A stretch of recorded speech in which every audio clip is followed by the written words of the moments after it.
नमस्ते बच्चों, कक्षा तृतीय विषय संस्कृत व्याकरण भाग 2।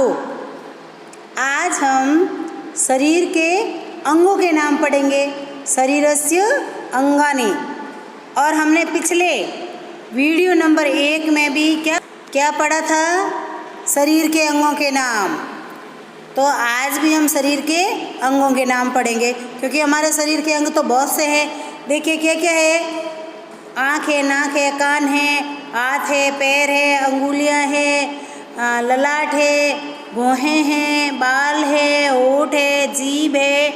तो वीडियो नंबर 1 में हमने पढ़ा था कि केस यानी बाल, ललाट यानी ललाट, नैनम यानी आँख, नासिका यानी नाक, मुखम यानी मुँह, दंत यानी दांत, कर्ण यानी कान, भ्रूह यानी भौहें, जीवा यानी जीभ, ओष्ठ यानी होठ। तो ये तो थे हमारे पिछले वीडियो का। और आज भी हम क्या पढ़ेंगे? शरीर के अंगों के नाम। और शरीर के अंगों के नाम चित्र सहित है। एक बार मैं इसका आपको पढ़ के बता देती हूँ। केस यानी बाल, नासिका यानी नाक, वक्षस्थलम यानी छाती, मुखम यानी मुंह, उदरम यानी पेट, कंठ यानी गला, भुज यानी भुजा। तो आज हम पढ़ेंगे हाथ यानी हस्त और कर दोनों कहते हैं। हथेली यानी करतल, अंगुलियां यानी अंगुलियां, उंगली यानी अंगुली। आप मेरे पीछे एक बार दोहरान करेंगे। हाथ यानी हस्त या करह, हथेली यानी करतल, उंगलियां यानी अंगुलियां, उंगली यानी उंगली है। अंगुलियां यानी 5 उंगलियों का है और अंगुली यानी 1 उंगली का है। तो अब हम चित्र सहित चित्र के साथ में नाम पढ़ेंगे। तो हाथ यानी हस्त या करह। तो आपको पता है ना, हाथ होता है तो हम कराग्रे वस्ते लक्ष्मी बोलते, तो दोनों हाथ सामने आते हैं। तो ये दोनों क्या है?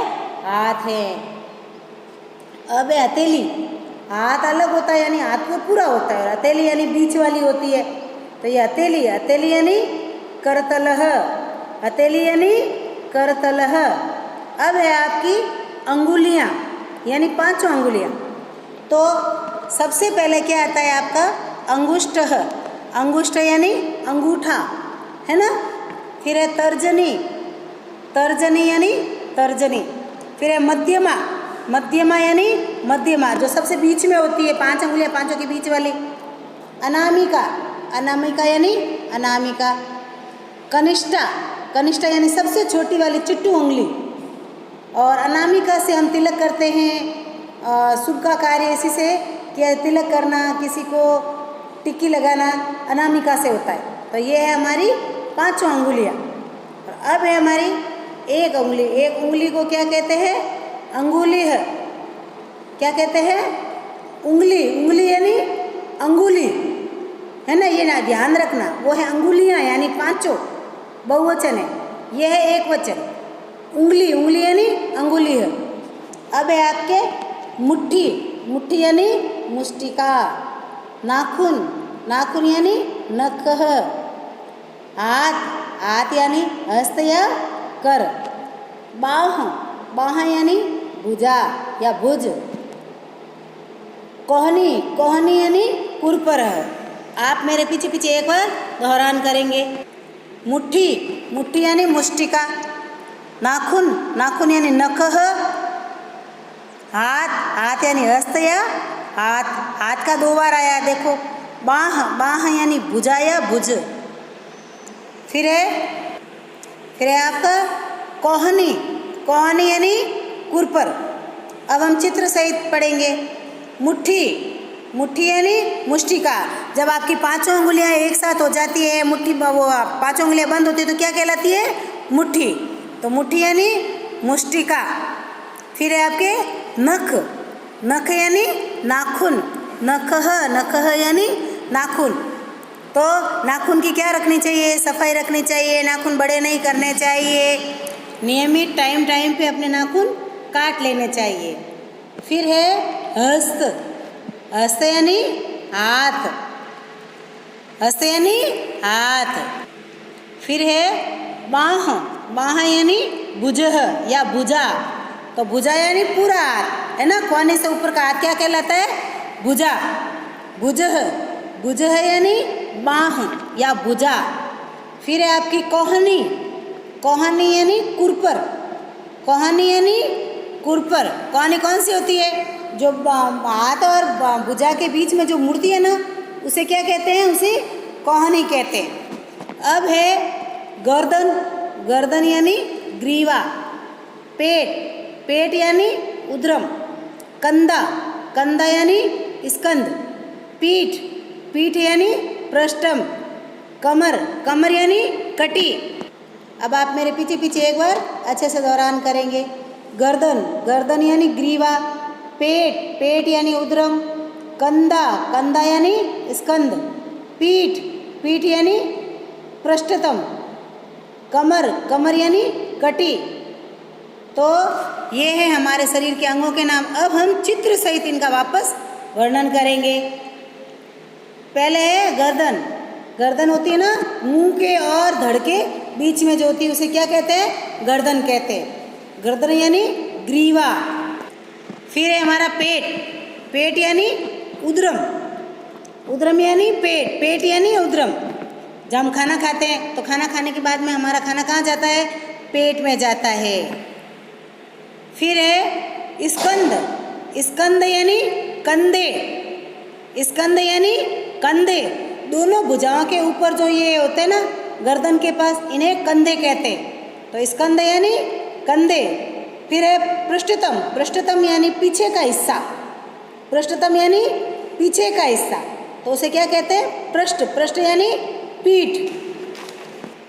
अब है कटी, कटी यानी कमर। कमर कौन सा हिस्सा होता है, पीठ के पीछे का हिस्सा होता है, तो उसे क्या कहते हैं, कमर। रीढ़ की हड्डी के साथ जो जुड़ा होता है ना, उसे कटी यानी कमर। अब हम पढ़ेंगे रिक्त स्थान। रिक्त स्थानों में आगे जो चित्र दिए हुए उनको देख के इसमें पूर्ति करनी है। पहला है पीठ, दूसरा है कंधा, तीसरा है कमर और चौथा है पेट। तो पहला पीठ, पीठ यानी पृष्ठतः। दूसरा है कंधा, कंधा यानी स्कंद। तीसरा है कमर, कमर यानी कटी। चौथा है पेट, पेट यानी उदरम। तो ये आपको सारे पीछे से वीडियो में देख के भरने। फिर संस्कृत नाम है, इनके हिंदी नाम भरने। तो ग्रीवा, दूसरा है भुजः, तीसरा है नखः, चौथा है हस्तः, पांचवा है अंगुली। पहले में भरना है ग्रीवा यानी गर्दन, दूसरा भुज यानी भुजा, तीसरा नख यानी नाखून, चौथा हस्त यानी हाथ, पांचवा अंगुली यानी उंगली। अब है हमारे बोध प्रश्न। तो बोध प्रश्न पहला है हाथ को संस्कृत में क्या कहते हैं, दूसरा है हथेली को संस्कृत में क्या कहते हैं, तीसरा है मुट्ठी को संस्कृत में क्या कहते हैं, चौथा है कोहनी को संस्कृत में क्या कहते हैं, पांचवा है नाखून को संस्कृत में क्या कहते हैं। तो अब हम उत्तर सहित इनका वापस बोलेंगे। तो हाथ को संस्कृत में क्या कहते हैं, उत्तर है हाथ को संस्कृत में हस्त कहते हैं या कर कहते हैं। दूसरा है हथेली को संस्कृत में क्या कहते हैं, तो उत्तर है हथेली को संस्कृत में करतल कहते हैं। तीसरा है मुट्ठी को संस्कृत में क्या कहते हैं, तो मुट्ठी को संस्कृत में मुष्टिका कहते हैं। चौथा है कोहनी को संस्कृत में क्या कहते हैं, तो कोहनी को संस्कृत में कुरपरह कहते हैं। पांचवा है नाखून को संस्कृत में क्या, नाखून को संस्कृत में क्या कहते हैं, नाखून को संस्कृत में नखः कहते हैं। अब आपके पीछे उत्तर भी दिए हुए हैं और उत्तरों को देख के कर लेना, चाहे वीडियो को देख के अच्छे से सुंदर सुंदर राइटिंग में अपनी कॉपी में जमा के कर लेना और कार्य अपना पूर्ण कर